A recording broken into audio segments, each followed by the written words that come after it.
Magandang gabi sa inyo, Mr. and Mrs. Gonzon.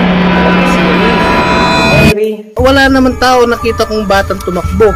2 times talagang namatay yung lechon. walang tatakbo. Pwede niyo po akong hawakan. Unfortunately, wala talagang audio. Pwede niyo akong kalabitin. Ayaw mandar ng motor sa loob. Anong kinakalkal mo? Ano yung nakita mo? Tahimik daw. Pwede niyo akong bulungan.